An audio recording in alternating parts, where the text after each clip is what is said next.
Hello everyone, আসসালামু আলাইকুম। কেমন আছেন সবাই? আশা করছি যে যেখানে আছেন সবাই অনেক অনেক ভালো আছেন। আলহামদুলিল্লাহ আমরাও সবাই ভালো আছি। মহান বিজয় দিবসের শুভেচ্ছা জানিয়ে আজকের ব্লগটা শুরু করছি। আশা করছি বরাবরের মতো আজকের ব্লগটিও আপনাদের সবাইকে বেশ ভালো লাগবে। আমার বাড়ির পাশে এই ফাঁকা মাঠটাতে প্রতি বছর ১৬ই ডিসেম্বর উপলক্ষে অনুষ্ঠান হয়ে থাকে। তবে দেখা যায় যে আমি এই অনুষ্ঠানে যেতে পারি না। সকালবেলা যেহেতু হয়ে থাকে, বাসায় বিভিন্ন ধরনের কাজকর্মে ব্যস্ত থাকি। আপনাদের ভাইয়া কিন্তু বাচ্চাদেরকে নিয়ে যায়। তবে সেদিন আপনাদের ভাইয়াও বেশ ব্যস্ত ছিল, বাসায় ছিল না। সেজন্য আর যাওয়া হয়নি। তো এখন হচ্ছে আমরা বাচ্চাদেরকে নিয়ে একটু বের হয়েছি বড় মাঠের উদ্দেশ্যে। তো যাওয়ার পথেই আরকি মাঠে দেখলাম যে অনুষ্ঠান হচ্ছে। তো দাঁড়িয়ে আমি একটু দেখছিলাম, আমরা সবাই মিলেই দেখছিলাম আর একটু ভিডিও করছিলাম। কিন্তু যখন এডিট করতে আসলাম তখন দেখলাম বেশ কিছু ভিডিও ক্লিপস আমার আর মোবাইলে নেই। তাই বেশ আরও কিছু আর আপনাদের সাথে শেয়ার করতে পারলাম না। তো এখন হচ্ছে আমরা বড় মাঠের উদ্দেশ্যে রওনা দিয়ে দিয়েছি। আর যখন কাছাকাছি চলেও এসেছি তখন এত ভিড় আর এত অটো রাস্তার মধ্যে দাঁড়িয়ে আছে। আমরা কিন্তু এখন দাঁড়িয়ে আছি, তো মাঝ রাস্তায় আমরা নেমে গিয়েছি। অতিরিক্ত ভিড়ের কারণে আমরা অটো ছেড়ে দিয়ে হচ্ছে তারপরে হেঁটে এসেছি। আর বিকেলবেলা যেহেতু মানুষের চাপ একটু বেশি হয়, তাই অটো রাস্তার মধ্যে এত বেশি হয়ে গিয়েছে যে আসলে অটো সামনের দিকে এগোতে পারছিল না। তাই আমরা মাঝ রাস্তায় নেমে যেয়ে হেঁটে এসেছি। আর সকালের থেকে তো অনুষ্ঠান চলছিলই, তো বিকেলবেলা আরও দেখা যায় মানুষের ভিড় বেড়ে যায়, কারণ বিকেলবেলা আসতে সবাই একটু পছন্দ করে। সকালবেলা আসলে দেখা যায় যে আমাদের গৃহিণীদের তো বাসায় নানা রকমের কাজকর্ম থাকে, তো সেই জন্য আমরা গৃহিণীরা তো সকালবেলা বের হতে পারি না। তো বিকেলবেলা যেহেতু একটু ফ্রি টাইম পাই, এই সময় আসলেই আসলে একটু বেশি ভালো লাগে। যাই হোক, চারিদিকে একটু ঘোরাঘুরি করে এদিকে দেখলাম একটু কসমেটিক্সের স্টল বসেছে, এক কথায় বলা চলে মেলার মতো। তো এই জায়গাগুলো দেখে বেশ ভালো লাগছিল আর ছোট দিনের কথা মনে পড়ে যাচ্ছিল। যেরকম স্টল দেখলে আমিও দাঁড়িয়ে যেতাম আর কী কিনবো সেটা দেখতাম। তো এদিকে সোহানার কোনো দিকেই নেশা নেই, ওর একটাই নেশা, ওর ব্রেসলেট পরতে এত বেশি পছন্দ করে। এই পর্যন্ত যে কতগুলো কিনেছে, তারপরও দেখা যায় যে ও ব্রেসলেট দেখলেই দাঁড়িয়ে যায়। ওর এখানে ২টা ব্রেসলেট পছন্দ হয়েছে। তো এখন আমাকে বলছিল যে সে কোনটা নিবে, আমি বললাম ২টাই নাও। ব্রেসলেট ছাড়াও দুটো রাবার ব্যান্ড নেওয়া হয়েছে পরে। আর এই তো ব্রেসলেট দুটো হাতে পরে আমাকে দেখাচ্ছিল যে কেমন লাগছে। সামনে যে দুটো রয়েছে সেই দুটোই নেওয়া হয়েছে। তো ব্রেসলেট দুটো নিয়ে টাকা পেমেন্ট করে আমরা এখন চলে এসেছি শহীদ মিনারের সামনে। এখানে এসে আমরা সবাই মিলে একটু ছবি তুললাম। যদিও সোয়াদকে নিয়ে ছবি তোলা অনেক বেশি কষ্টকর। আর এখানে এসে সোহানাকে বললাম একটু দাঁড়াও, আমি তোমাকে একটু ভিডিও করি।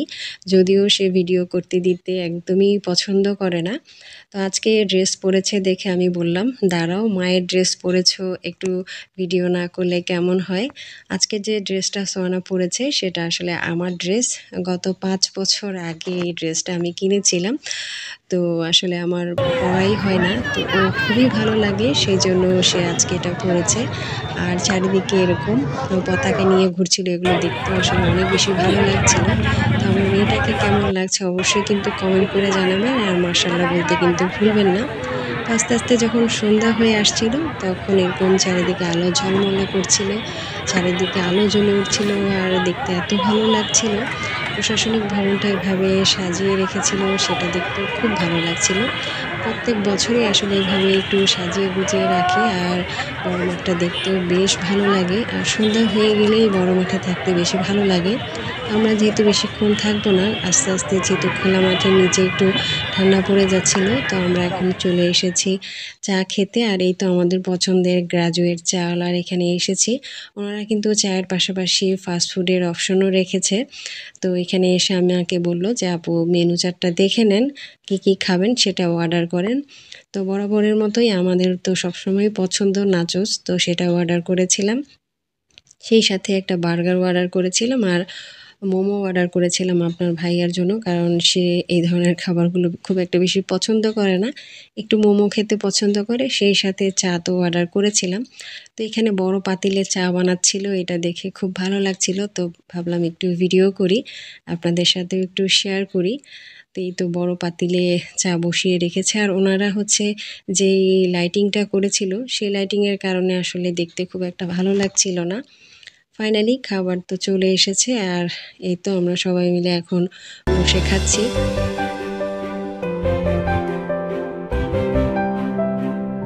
ওনাদের ফাস্টফুড আইটেমগুলো বেশ মজার ছিল আর প্রাইসও ছিল রিজনেবলের মধ্যে। তো খাওয়া দাওয়া শেষ করে ফাইনালি আমাদের চাও এসে গিয়েছে, ধোঁয়া ওঠা গরম গরম চা। তো চাটা তো বরাবরের মতো অনেক মজার হয়। চাটা খাওয়া দাওয়া শেষ করে আমরা রওনা দিয়ে দিয়েছি। আর যাওয়ার সময়ও কিন্তু বেশ ভিড় ছিল, তখনও কিছুক্ষণ দাঁড়িয়ে থাকতে হয়েছে, মাঝে আবার যাচ্ছিলাম। তো এখন হচ্ছে আমরা বাসায় চলে যাচ্ছি না, এখন যাচ্ছি হচ্ছে আমার জন্য চশমা অর্ডার করতে। আসলে যেহেতু আমার সবসময় বাসা থেকে বের হওয়া হয় না, সেজন্য আপনাদের ভাইয়া বলল যেহেতু আগেই একটু বের হয়ে গিয়েছি, তো তোমার চশমাটা অর্ডার করে তারপর আমরা বাসায় যাব। তো এখন হচ্ছে আমরা চশমা অর্ডার করতে যাচ্ছিলাম। আর যাওয়ার সময় এই তো সবাই মিলে একটু গল্পগুজব করছিলাম আর বলছিলাম যে বড় ভাই আর ছোট ভাইকে খুব মিস করছিলাম। আমরা যখন বড় মাঠে আসি সাধারণত আমরা 3 ভাই বোন এবং বাচ্চাদেরকে নিয়ে আসি, কিন্তু 16 ডিসেম্বর আগের দিনই হচ্ছে বড় ভাবি চলে গিয়েছে, যেহেতু ভাইয়া একা একা রয়েছে। আর বড় ভাইয়া এখন দিনাজপুরের মধ্যে ঠাকুরগাঁয়ে থাকে।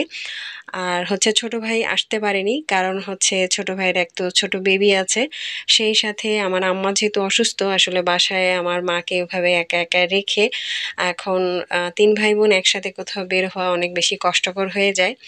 তারপরও সবাই মিলে একসাথে কোথাও গেলে আসলে খুবই ভালো লাগে, সেজন্য সবাইকে মিস করছিলাম। আর এখানে হচ্ছে আমরা অটোতে বসে বসে গল্প করছিলাম। তো এই ছিল আমার 16ই ডিসেম্বরের ঘোরাঘুরির ছোট্ট একটা ভ্লগ।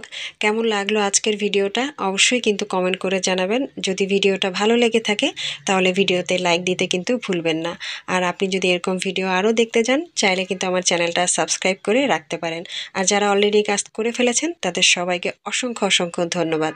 তো আজ এ পর্যন্তই, সবাই অনেক অনেক ভালো থাকবেন। আল্লাহ হাফেজ।